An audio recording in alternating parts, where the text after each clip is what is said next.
para ito sa mga naghahanap ng affordable wireless earbuds na may mga pangmalakasang features. Ito nga pala ang Soundcore A20i. And diba design pa lang ay talagang maganda na.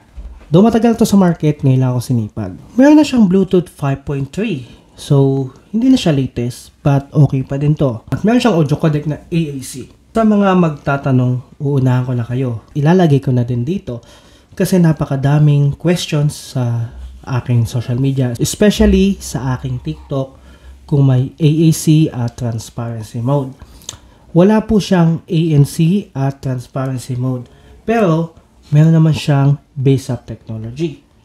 Ang bass-up technology ay nagbibigay ng malalim na bass sa mga music na pinapakinggan mo or nagbibigay dagdag sa audio experience ng mga user neto. 'Di ba? Sa mga ibang headset, masabi lang natin maganda yung bass, sapat na. Pero ito may bass-up technology. So, mas malalim pa ang bass na binibigay nito para sa mga user na bass-headed or bass-headed. Actually, nung nag-post ako ng content sa TikTok, ang dami ko na nabenta na ito. Nasa almost 100 plus. Pero yung R50i, kulang-kulang 500 plus na. Ayan, so normal na content lang. Hindi ko nireview ng full review. Kaya siguro konti lang nabenta ko. Pero ito full review to.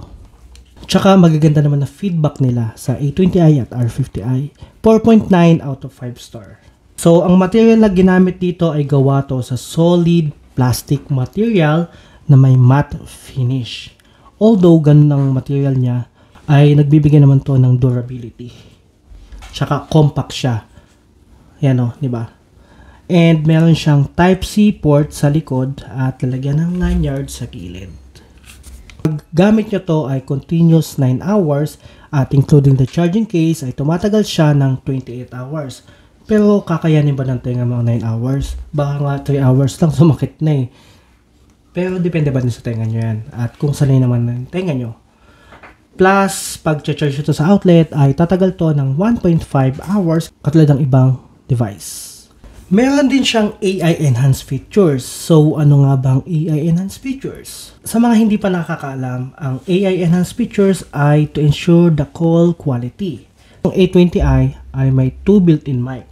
So, each earbuds ay may 2 built-in mic.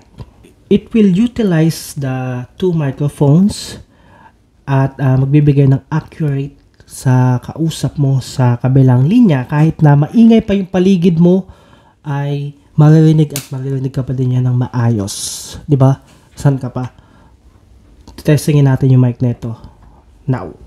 So, ito nga pala ang mic test ng Soundcore A20i. Kayo na din bahala husga kung malinaw ba ang boses ko. Right now, nasa tahimik na place ako. Wala ako sa... Kayo na lang bahala kung malinaw ba ang boses ko o hindi. At least na testing ko at narinig nyo. Yan.